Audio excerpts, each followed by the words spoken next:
El día de hoy les voy a hablar del monasterio de Santa María y el psicoanálisis de los monjes. Deben preguntarse, ¿cómo llegó un monje belga a Cuernavaca, Morelos?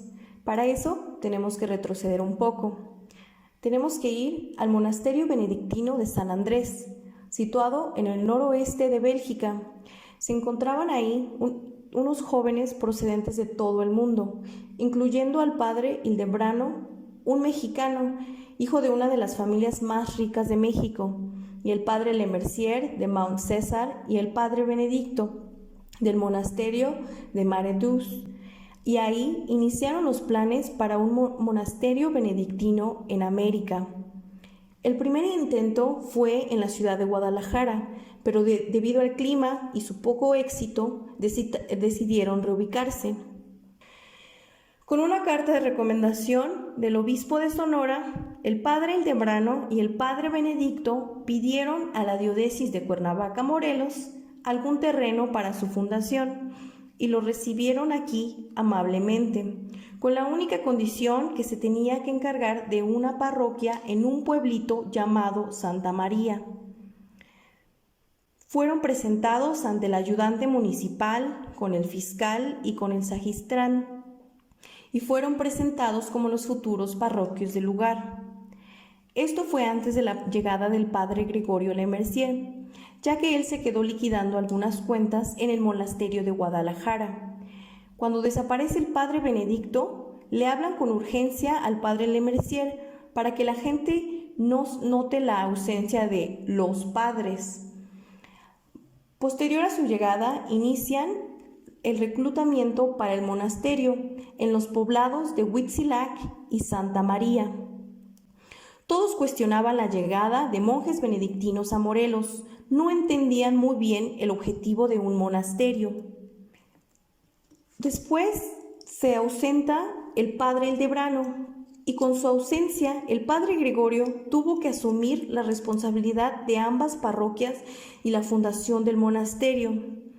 El primer monasterio en Cuernavaca estaba ubicado en Huitzilac y se nombró en honor al monasterio italiano Monte Cassino, cuna del monasticismo europeo. Y sí, esta es la razón por la que hasta la fecha se llama Monte Cassino. El padre abad primado de Roma llegó a visitar el monasterio. Los círculos religiosos de Cuernavaca y México empezaron a hablar de ellos, incluso los intelectuales de la universidad. El padre Lemercier y el padre Hildebrando tuvieron un gran conflicto, lo que resultó en que el padre Hildebrando los corriera del monasterio de Monte Cassino. Para correrlos definitivamente, vendió el terreno, y es así como el padre Lemercier y sus monjes se vieron obligados a regresar a Santa María. Llegaron a la casa del sacristán. Después de unos tiempos de búsqueda, el padre Gregorio encontró un terreno y los monjes iniciaron los preparativos para la construcción.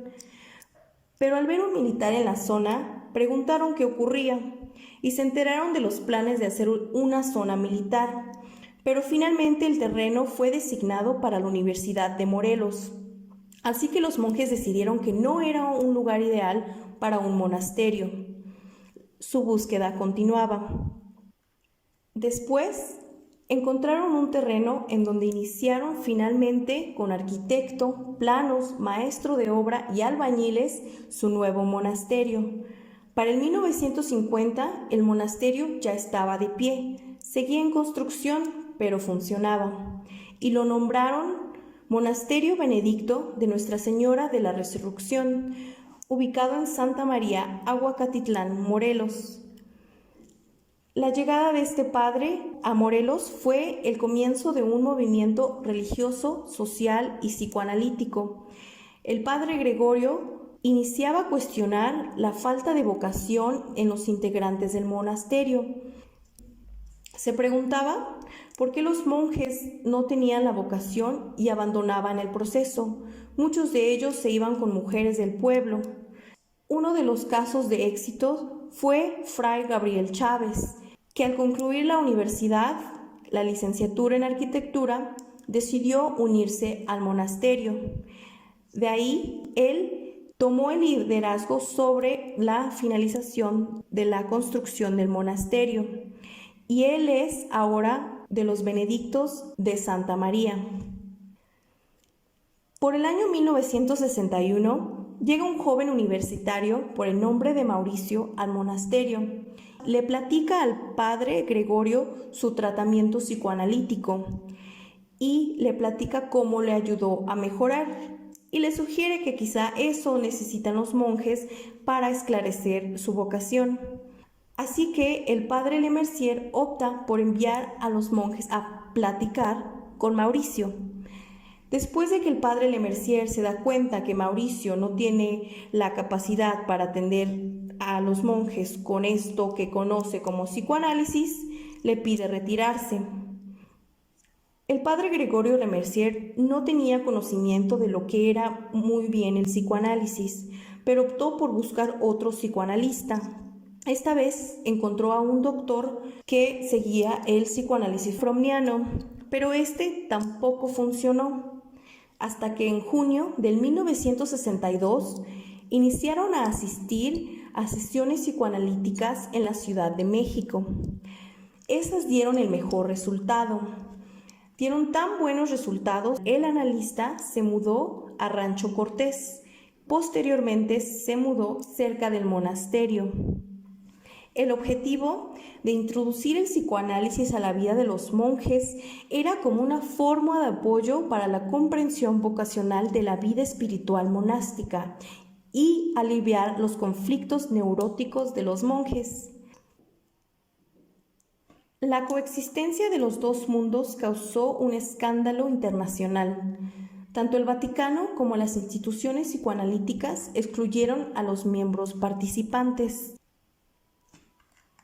En 1965, el Santo Oficio se enteró y sin pedirle alguna explicación destituye al sacerdote Gregorio Lemercier y el Papa crea una comisión para juzgar a Lemercier. El 18 de mayo de 1967 se da el veredicto prohibiendo a Lemercier el uso de psicoanálisis en público y privado.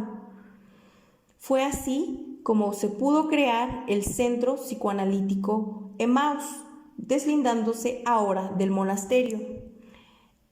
El 12 de junio de 1967, Lemercier renuncia al ejercicio del sacerdocio jerárquico católico y renuncia a sus votos monásticos.